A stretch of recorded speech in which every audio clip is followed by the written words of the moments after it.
Bismillahirrahmanirrahim.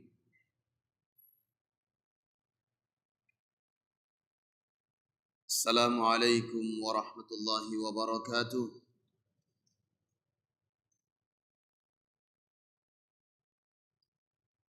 Alhamdulillah. Wassalatu wassalamu ala Rasulillah wa ala alihi wa ashabihi wa man tabi'a hudah.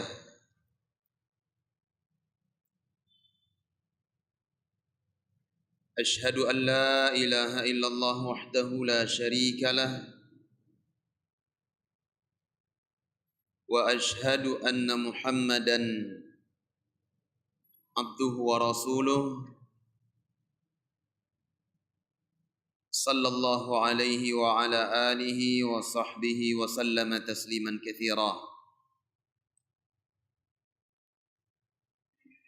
Yaqulu rabbuna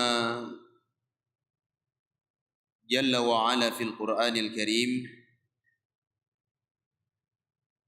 ya ayyuhalladzina amanu taqullaha haqqa tuqatih wa la tamutunna illa wa antum muslimun.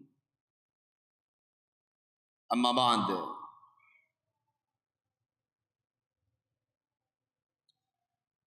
Ayyuhal muslimun, jamaah salat maghrib yang dimuliakan Allah.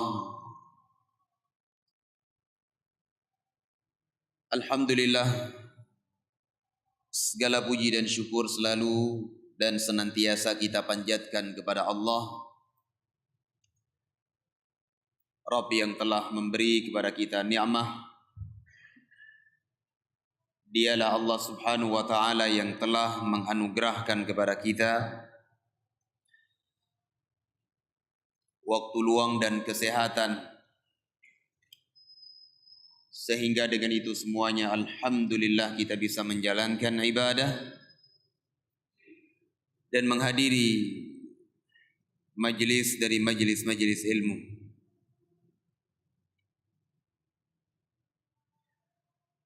Jamaah yang dimuliakan Allah, pada pertemuan kita yang terakhir sempat kita membahas tentang makna dan rukun-rukun dari kalimat la ilaha illallah. Dan telah kita sebutkan bahwasanya la ilaha illallah itu maknanya adalah la ma'buda bihaqqin illallah. Tidak ada sesembahan yang berhak diibadahi kecuali Allah subhanahu wa ta'ala. Jamaah yang dimuliakan Allah, kita sebutkan pada pertemuan yang lalu bahwa kalimat la ilaha illallah itu merupakan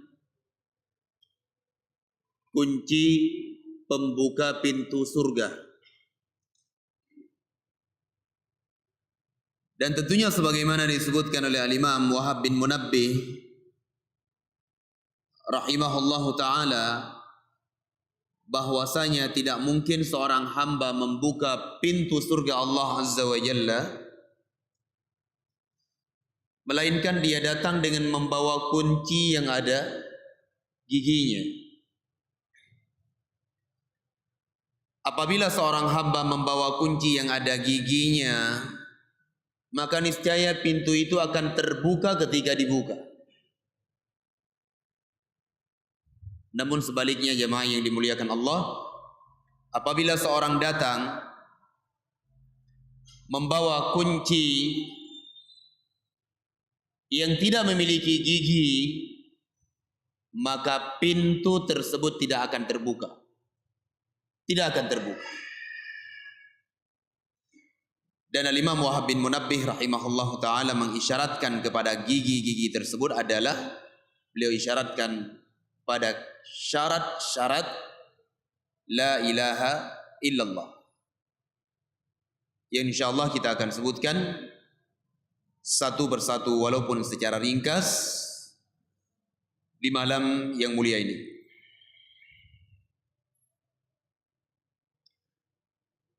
Jamaah yang dimuliakan Allah, yaqulul ulama amma syaratul awal, adapun syarat yang pertama dari syarat-syarat la ilaha illallah adalah al-ilmu al-munafi lil jahal.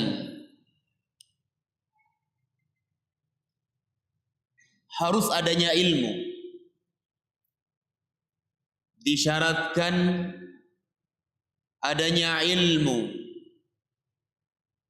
bahwasanya tidak ada sesembahan yang berhak diibadahi kecuali Allah Subhanahu wa taala. Maksudnya apa jemaah yang dimuliakan Allah?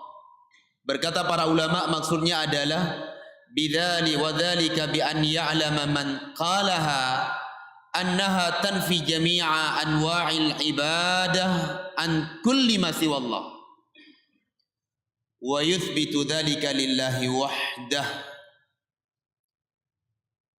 Yang dimaksud dengan mengilmui kalimat la ilaha illallah adalah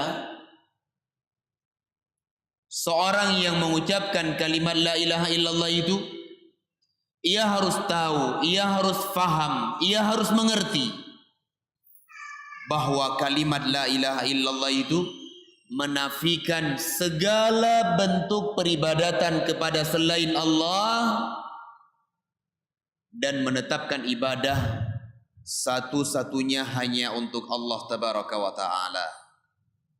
Itu maknanya. Jadi jemaah yang dimuliakan Allah, seorang hamba itu tidak ikut-ikutan. Dia berilmu. Dia memahami, mengerti bahwa kalimat la ilaha illallah itu menafikan segala bentuk peribadatan kepada selain Allah. Apapun peribadatannya, apapun amalannya yang dilakukan kepada selain Allah Azza wa Jalla, semuanya dinafikan. Semuanya dinafikan dengan kalimat la ilaha illallah dan menetapkan peribadatan satu-satunya hanya untuk Allah Tabaraka wa Ta'ala. Allah Subhanahu wa Ta'ala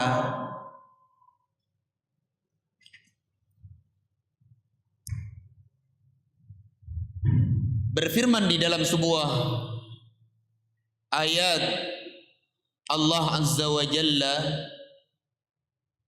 mengatakan fa'lam annahu la ilaha illallah, ketahuilah, berilmulah, kata Allah Azza wa Jalla, bahwasanya tidak ada sesembahan yang berhak diibadahi kecuali Allah.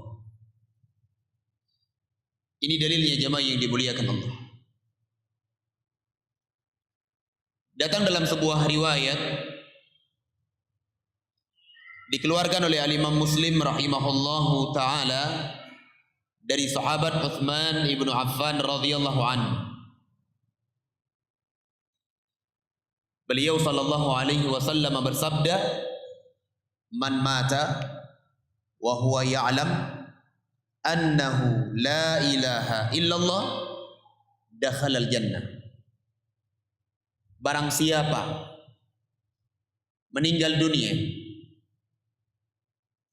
dalam keadaan dia mengetahui, dalam keadaan ia memahami, mengerti bahwa tidak ada sesembahan yang berhak diibadahi kecuali Allah Azza wa Jalla, maka ia akan masuk ke dalam surga. Ia akan masuk ke dalam surga. Fashtarata alaihi salatu wassalam al-ilmah. Nabi sallallahu alaihi wasallam mensyaratkan ilmu. Seorang hamba itu tidak boleh ikut-ikutan. Namun dia harus benar-benar tahu, harus benar-benar faham bahwa la ilaha illallah itu menafikan segala bentuk peribadatan kepada selain Allah Azza wa Jalla dan menetapkan ibadah satu-satunya untuk Allah Tabaraka wa Ta'ala. Ini syarat yang pertama. Asyartu tsani, syarat yang kedua adalah al-yaqin al-munafi lisyaki war-raib. Syarat yang kedua adalah adanya keyakinan yang menafikan keraguan-raguan. Seorang hamba harus yakin terhadap kalimat la ilaha illallah. Maksudnya apa? An yakuna qailuha muqinan yaqinan jaziman la syakka fihi wala raib. Maksud dari syarat yang kedua ini adalah seorang hamba yang mengucapkan kalimat la ilaha illallah itu harus ada keyakinan yang pasti di dalam jiwanya tersebut bahwa tidak ada sesembahan yang berhak diibadahi kecuali Allah Azza wa Jalla.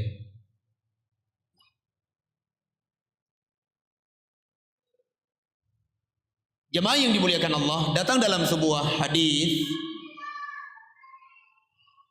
diriwayatkan oleh Al-Imam Al-Bukhari, Al-Imam Muslim rahimahullahu taala dari sahabat Abu Hurairah radhiyallahu anhu.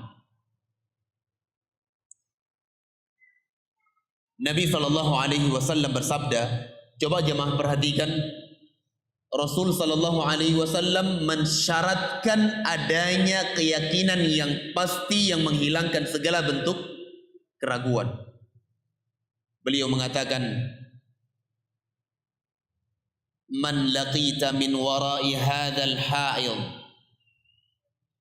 yashhadu an la ilaha illallah mustayqinan biha qalbuh fabashshirhu bil jannah. Beliau sallallahu alaihi wasallam mengatakan kepada Abu Hurairah, wahai Abu Hurairah radhiyallahu an, man laqita, siapa saja yang engkau temui, siapa saja yang engkau jumpai, wara hadzal ha'id, di belakang dinding ini,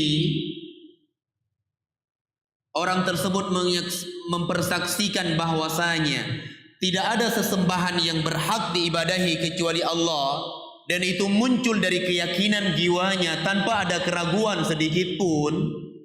Apa kata Rasulullah? Fabashshirhu bil jannah, beri kabar gembira kepada orang tersebut dengan surga. Beri kabar gembira dengan surga. Ini syarat yang diletakkan oleh Nabi sallallahu alaihi wasallam.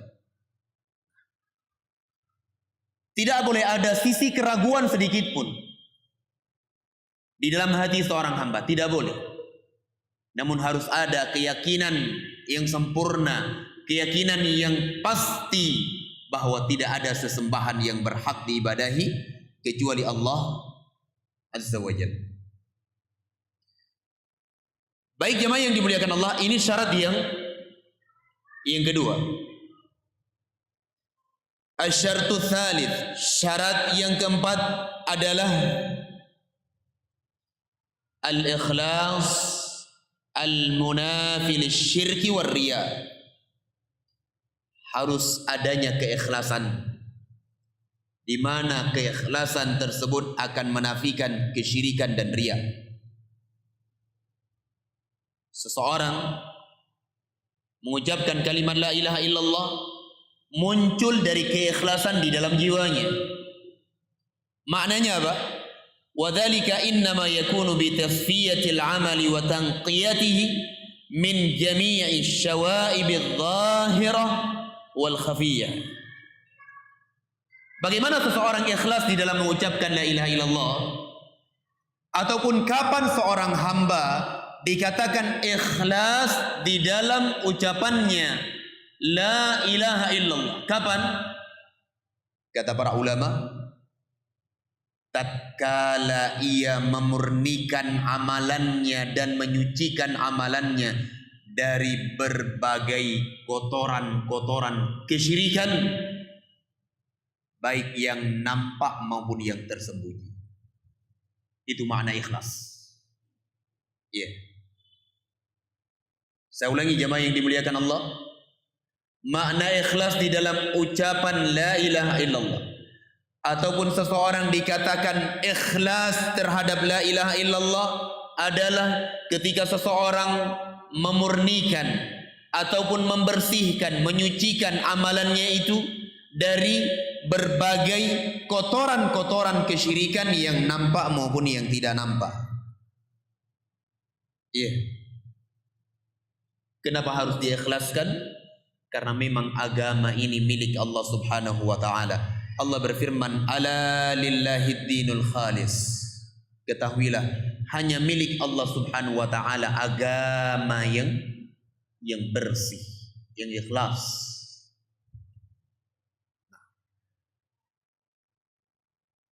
Datang dalam sebuah riwayat, diriwayatkan oleh Imam Al-Bukhari rahimahullahu taala dari sahabat Abu Hurairah radhiyallahu anhu, anin Nabi sallallahu alaihi wasallam, dari Rasulullah sallallahu alaihi wasallam, beliau bersabda, as'adun nas bi syafaati man qala la ilaha illallah khalisan bihi, khalisan min qalbihi. Orang yang paling berhak mendapatkan syafaat, orang yang paling berhak mendapatkan syafaat Nabi sallallahu alaihi wasallam, atau orang yang paling bahagia ketika mendapatkan syafaat Rasulullah sallallahu alaihi wasallam, adalah siapa yang mengucapkan la ilaha illallah muncul dari keikhlasan hati. Ikhlas. Ikhlas yang bagaimana? Ikhlasnya tersebut dia praktekkan dengan menyucikan segala amalan perbuatannya, membersihkan segala bentuk ibadahnya dari berbagai kotoran-kotoran kesyirikan, baik kesyirikan yang nampak maupun yang tersembunyi. Ini syarat yang ketiga jamaah yang dimuliakan Allah. Sehingga seseorang yang mengucapkan la ilaha illallah namun dia masih memberikan ibadahnya kepada selain Allah, ataupun dia berdoa kepada Allah Azza wa Jalla melalui perantara fulan, perantara allan, berdoa kepada Allah Azza wa Jalla melalui perantara kuburan-kuburan ataupun orang yang sudah meninggal, ini namanya tidak ikhlas di dalam mengucapkan kalimat la ilaha illallah. Harus ada keikhlasan jamaah yang dimuliakan Allah, harus ada. Karena itu adalah syarat yang dengannya kita akan membuka pintu surga. Asyaratul rabi', syarat yang keempat adalah as-sidqu al-munafi lil kadhib. Harus adanya kejujuran, jujur di dalam mengucapkan kalimat la ilaha illallah. Maksudnya apa? Maksud kejujuran di dalam mengucapkan la ilaha illallah jamaah yang dimuliakan Allah adalah apa yang diucapkan oleh seseorang dengan lisannya dari kalimat la ilaha illallah itu harus dibenarkan dengan jiwa dan amal perbuatannya. Harus bisa dibenarkan. Maksud dari kalimat ini jamaah yang dimuliakan Allah, apa yang kita ucapkan dari kalimat la ilaha illallah itu harus sesuai dengan apa yang ada di dalam jiwa dan amal perbuatan kita. Jangan kita mengucapkan la ilaha illallah namun di sisi yang lain kita memberikan ibadah kepada selain Allah Subhanahu wa taala. Nah, ini tidak jujur namanya jamaah yang dimuliakan Allah. Coba lihat dahulu kaum munafikin, orang-orang munafik di zaman Rasulullah sallallahu alaihi wasallam. Mereka itu mengucapkan la ilaha illallah. Kaum munafik di zaman Rasulullah, mereka mengucapkan kalimat la ilaha illallah. Namun apa yang mereka ucapkan dari kalimat la ilaha illallah itu tidak sesuai dengan apa yang ada di dalam hati mereka dan tidak pula sesuai dengan amal perbuatan mereka. Sehingga tidak cukup jamaah yang dimuliakan Allah. Tidak dianggap. Datang dalam sebuah hadis diriwayatkan oleh Imam Al-Bukhari dan Imam Muslim rahimahullahu taala di dalam kitab sahih keduanya. Dari sahabat Mu'adz ibnu Jabal radhiyallahu anhu. Nabi mengatakan, "Ma min ahadin yashhadu an la ilaha illallah wa anna Muhammadan abduhu wa rasuluh sadiqan min qalbihi illa harramallahu 'alan nar harramahu Allahu 'alan nar." Beliau mengatakan, "Ma min ahad." Tidak ada seorang pun, kata Rasulullah, yashhadu an la ilaha illallah, ia bersaksi bahwa tidak ada sesembahan yang berhak diibadahi kecuali Allah, dan bersaksi bahwasanya Muhammad adalah hamba dan utusan Allah Azza wa Jalla, sadiqan min qalbih, kata Nabi, muncul dari kejujuran hatinya tersebut. Maksudnya apa? Apa yang ia ucapkan itu sesuai dengan apa yang ada di dalam jiwanya dan sama dengan apa yang ia kerjakan dengan anggota badannya. Rasulullah sallallahu alaihi wasallam mengatakan, illa harramahu Allahu 'alan nar, melainkan Allah Subhanahu wa taala akan haramkan orang tersebut api neraka. Diharamkan oleh Allah. Fashtarata sidqa. Sehingga di sini Rasulullah sallallahu alaihi wasallam mensyaratkan adanya kejujuran. Harus adanya kejujuran jemaah yang dimuliakan Allah. Jangan sampai kita tergolong seperti orang-orang al-munafiqin yang mengucapkan la ilaha illallah namun hati mereka tidak sesuai dengan apa yang mereka ucapkan dan amalan mereka juga tidak sesuai ketika mereka bermalas-malasan di dalam beribadah. Apalagi menunaikan sholat. Sholat yang paling berat didatangi oleh mereka, ditunaikan oleh mereka adalah sholatul isya wa sholatul fajr. Berat karena memang gelap keadaannya, tidak ada yang melihat. Asyaratul al-khamis, syarat yang kelima, al-mahabbatu al-munafiyatu lil bughdhi. Harus adanya kecintaan, mahabbah. Nah, harus adanya kecintaan jamaah yang dimuliakan Allah. Nah, apa yang dimaksud dengan syarat harus adanya kecintaan di dalam mengucapkan kalimat la ilaha illallah?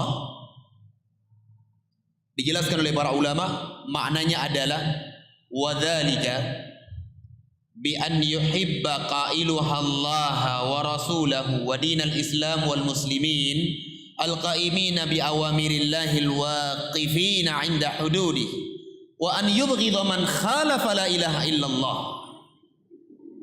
Maksud adanya kecintaan di dalam mengucapkan la ilaha illallah adalah orang yang mengucapkan la ilaha illallah tersebut disyaratkan baginya untuk mencintai Allah Subhanahu wa taala.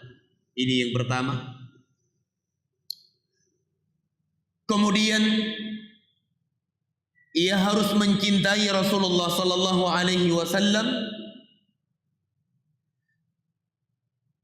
Kemudian yang ketiga, dia mencintai agama Islam dan mencintai kaum muslimin yang mereka tegak melakukan perintah-perintah Allah Subhanahu wa taala dan orang-orang yang meninggalkan ataupun berhenti pada batasan-batasan Allah Azza wa Jalla tidak mereka melampauinya, serta membenci siapa saja yang menyelisihi kalimat la ilaha illallah.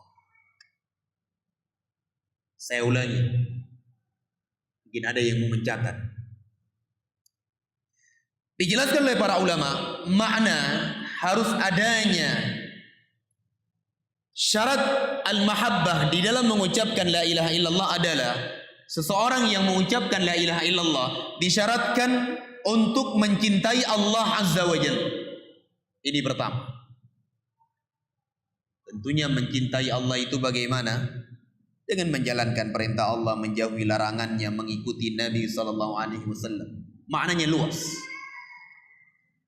Mencintai Rasulullah SAW dan mencintai agama Islam serta mencintai kaum muslimin yang mereka tegak di dalam menjalankan perintah-perintah Allah Azza wa Jalla dan berhenti pada batasan-batasan Allah Subhanahu wa taala. Dan para ulama melanjutkan, di antara makna al-mahabbah terhadap la ilaha illallah adalah membenci segala ataupun siapapun yang menyelisihi kalimat la ilaha illallah. Karena kecintaannya, jemaah yang dimuliakan Allah. Kenapa demikian? Kalimat la ilaha illallah itu adalah tidak ada sesembahan yang berhak diibadahi kecuali Allah. Jadi orang yang mengucapkannya, ia harus mencintai Allah Subhanahu wa ta'ala. Karena Allah adalah zat yang menciptakannya dan zat yang harus dia sembah. Ya. Kemudian mencintai Nabi sallallahu alaihi wasallam. Kenapa harus cinta kepada Nabi? Karena Rasulullah sallallahu alaihi wasallam adalah perantara antara ia dengan Allah Azza wa Jalla. Kalau tidak ada Rasulullah, tidak mungkin dia faham la ilaha illallah itu. Kemudian yang ketiga adalah mencintai agama Islam. Karena dengan Islamlah kita mengenal Rabb kita, mengenal siapa diri kita, untuk apa kita diciptakan oleh Allah Tabaraka wa ta'ala. Lalu kata para ulama, termasuk ke dalam makna al-mahabbah pula adalah mencintai kaum muslimin yang mereka tegak di atas perintah Allah Azza wa Jal, berhenti mereka pada batasan-batasan Allah Subhanahu wa ta'ala.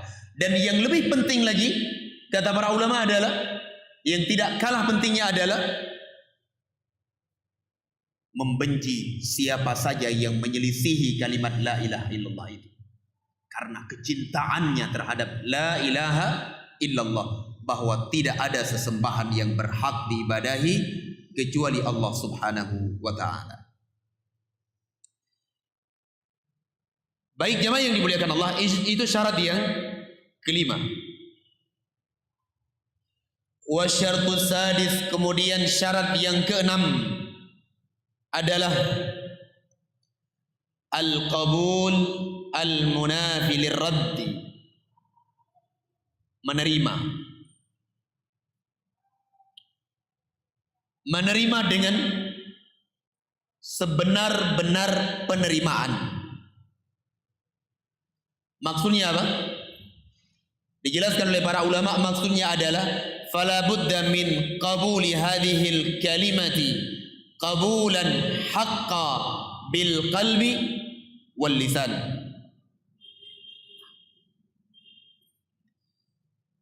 Yaitu orang yang mengucapkan la ilaha illallah diharuskan untuk menerima kalimat ini dengan penerimaan yang hak, yang benar,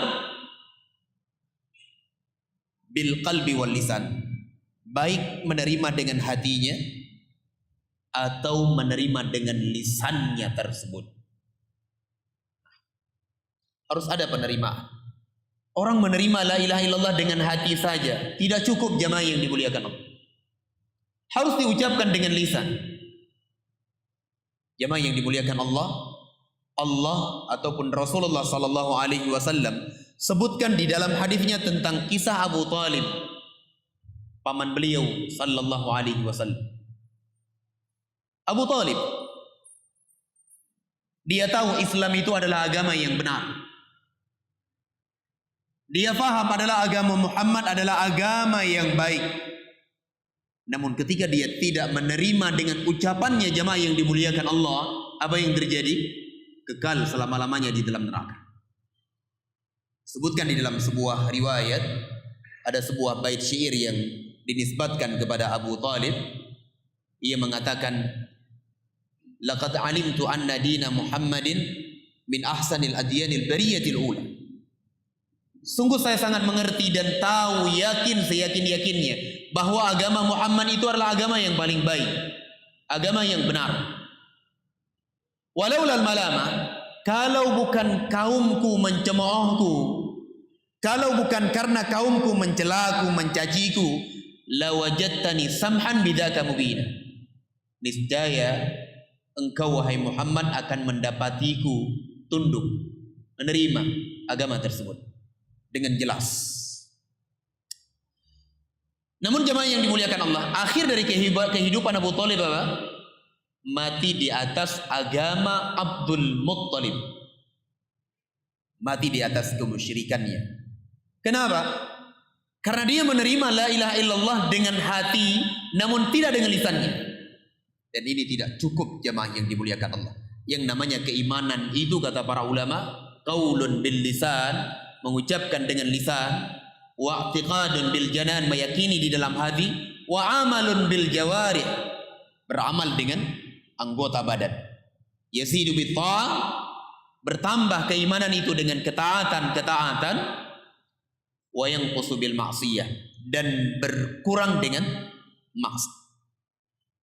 Maka dari itu jemaah yang dimuliakan Allah, tidak cukup penerimaan dengan hati saja tanpa dengan lisan. Itu makna dari al-qabul, menerima. Yang itu merupakan bagian dari syarat-syarat la ilaha illallah. Berapa lama lagi waktunya? Habis? Baik, kita selesaikan.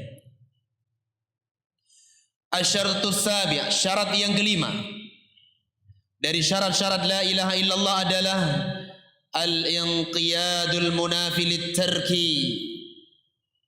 Syarat yang ketujuh adalah tunduk.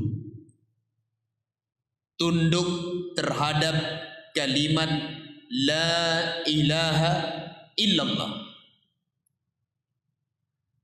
Dan ini jemaah yang dimuliakan Allah, maknanya sangat luas, lebar sekali disebutkan oleh para ulama. Apa maksud seseorang tunduk terhadap kalimat la ilaha illallah? Dijelaskan oleh para ulama, illa budda liqailin la ilaha illallah an yanqada li syar'illah. Ini yang pertama. Maksud tunduk terhadap kalimat la ilaha illallah adalah orang yang mengucapkan la ilaha illallah itu, ia harus tunduk terhadap syariat Allah Subhanahu wa taala. Ini pertama. Nah, jadi tidak benar seseorang mengucapkan la ilaha illallah, namun ketika dihadapkan dengan syariat Allah, ini Al-Quran, ini sunnah, dia tidak mau tunduk dengannya. Diambil pilihan-pilihan yang lain. Saya punya cara sendiri di dalam beribadah, saya punya guru yang telah mengajarkan saya di dalam ibadah, saya amalkan sebagaimana guru saya. Tidak cukup. Yang namanya tunduk terhadap la ilaha illallah, yang itu merupakan syarat la ilaha illallah, adalah tunduk terhadap syariat Allah Subhanahu wa taala. Ini yang pertama. Kemudian yang kedua adalah tunduk terhadap hukum-hukum Allah Azza wa Jalla. Tunduk terhadap ketentuan-ketentuan Allah Subhanahu wa taala. Allah Azza wa Jalla berfirman di dalam Al-Qur'anul Karim, kata Allah Azza wa Jalla, "Wa ma kana li mu'minin wa la mu'minatin idza qada Allahu wa rasuluhu amran ay yakuna lahumul khiyaratu min amrihim." Allah katakan tidak pantas bagi orang-orang yang beriman, laki-laki maupun perempuan. Apa yang tidak pantas bagi mereka? Ketika Allah Subhanahu wa taala telah putuskan kepada mereka sebuah perkara, sebuah hukum, yang ini halal, yang ini haram, yang ini boleh, yang ini tidak boleh. Tidak pantas bagi mereka mengambil pilihan-pilihan yang lain. Tidak pantas bagi mereka. Makanya sangat mengherankan jemaah yang dimuliakan Allah. Hari ini kita melihat banyak manusia, kita melihat kaum muslimin, mereka mengucapkan la ilaha illallah. Bahkan pada setiap kali mereka menunaikan salat, tidak terluput ucapan mereka dari kalimat la ilaha illallah. Namun secara praktek jemaah yang dimuliakan Allah, mereka tidak mau tunduk terhadap syariat-syariat Allah Azza wa Jalla, dan tidak pula tunduk terhadap hukum-hukum Allah Subhanahu wa ta'ala. Sehingga tidak pantas seperti itu jemaah yang dimuliakan Allah. Harus ada ketundukan. Dan itu adalah konsekuensi yang harus kita jalankan. Hari ini kita mengucapkan la ilaha illallah. Tidak ada sesembahan yang berhak diibadahi kecuali Allah. Apa yang harus kita lakukan? Kita harus tunduk dengan syariat Allah. Kita harus tunduk dengan hukum-hukum Allah Azza wa Jalla. Dan yang ketiga adalah kita menyerahkan wajah kita kepada Allah Subhanahu wa ta'ala. Menyerahkan segala urusan kita kepada Allah Tabaraka wa ta'ala. Allah Azza wa Jalla berfirman di dalam Al-Quranul Karim, "Wa man yuslim wajhahu ilallah," barang siapa menyerahkan wajahnya kepada Allah Azza wa Jalla. Maksudnya adalah ikhlas, tunduk terhadap kalimat la ilaha illallah. Wa huwa muhsin, dan dia berbuat kebaikan, faqad istamsaka bil urwatil wuthqa, sungguh ia telah berpegang teguh dengan al urwatul wuthqa. Apa itu al urwatul wuthqa? Yaitu kalimat la ilaha illallah. Allah sebutkan ayat ini di dalam surah Luqman ayat ke-22. Di dalam surah Luqman ayat ke-22. Baik jemaah yang dimuliakan Allah, ini 7 syarat la ilaha illallah. Sebagian para ulama yang lainnya ada yang menambah syarat yang ke-8. Sebagian para ulama ada yang menambah syarat yang ke-8. Apa itu? Yaitu mengkufuri segala sesuatu yang disembah selain Allah Subhanahu wa ta'ala, serta membenci para pelaku-pelaku kesyirikan tersebut. Ini harus ada di dalam jiwa kita jemaah yang dimuliakan Allah. Tidak cukup kita yang mengucapkan la ilaha illallah, kita itu langgeng-langgeng saja, senang-senang saja dengan sebuah kesyirikan. Tidak cukup. Harus kita tanamkan kebencian di dalam jiwa kita terhadap perbuatan syirik itu dan orang-orang yang melakukan kesyirikan. Harus ada. Ini hari ini jemaah yang dimuliakan Allah, kita harus nilai diri-diri kita. Coba kita introspeksi diri kita. Kita mengucapkan la ilaha illallah. Allah beri hidayah la ilaha illallah ini kepada kita. Nah, sekarang kita membenci tidak terhadap kesyirikan yang dilakukan, dan kita benci terhadap orang-orang yang melakukan syirik atau tidak. Kalau kita tidak meletakkan kebencian jemaah yang dimuliakan Allah, hati-hati. Hati-hati. Karena itu adalah syarat. Allah Azza wa Jalla berfirman di dalam Al-Quranul Karim, kata Allah Azza wa Jalla, "Wa man yakfur bit-taghut wa yu'min billah faqad istamsaka bil urwatil wuthqa." Kata Allah Azza wa Jalla, barang siapa mengkufuri at-taghut, maksudnya apa? Mengkufuri segala bentuk peribadatan kepada selain Allah Azza wa Jalla, wa yu'min billah, dan beriman kepada Allah Azza wa Jalla, maksudnya adalah ikhlas kepada Allah di dalam ibadah. Allah mengatakan faqad istamsaka bil urwatil wuthqa, sungguh orang tersebut telah berpegang teguh dengan al urwatul wuthqa. Al urwatul wuthqa ditafsirkan oleh para ulama, maknanya adalah kalimat la ilaha illallah. Baik jemaah yang dimuliakan Allah, ini 8 syarat dari syarat-syarat la ilaha illallah yang wajib kita kenal, kita ketahui, dan wajib pula bagi kita untuk menjalankan apa yang menjadi konsekuensi dan keharusan darinya. Sehingga dengan izin Allah Subhanahu wa taala dan kita memohon kepada Allah Azza wa Jalla supaya dengan pengetahuan kita, pengenalan kita terhadap la ilaha illallah dan kita mengamalkannya dengan syarat-syarat yang telah kita letakkan tadi, kita berharap semoga la ilaha illallah yang kita bawa di yaumul qiyamah kelak menjadi kunci yang dengannya kita bisa membuka surga Allah Subhanahu wa taala. Wallahu alam bisawab. Mungkin sampai di sini kajian kita pada malam yang mulia ini. Insyaallah kita akan lanjutkan pada pertemuan yang akan datang biidznillah taala. Semoga ada faidah dan manfaat kita semuanya. Mohon maaf atas segala kekurangan dan kesalahan. Aqulu qawli hadza subhanakallahumma wa bihamdik asyhadu an la ilaha illa anta astaghfiruka wa atubu ilaik. Wa sallallahu ala nabiyyina Muhammadin wa ala alihi wa ashabihi ajma'in. Walhamdulillahi rabbil alamin. Assalamualaikum warahmatullahi wabarakatuh.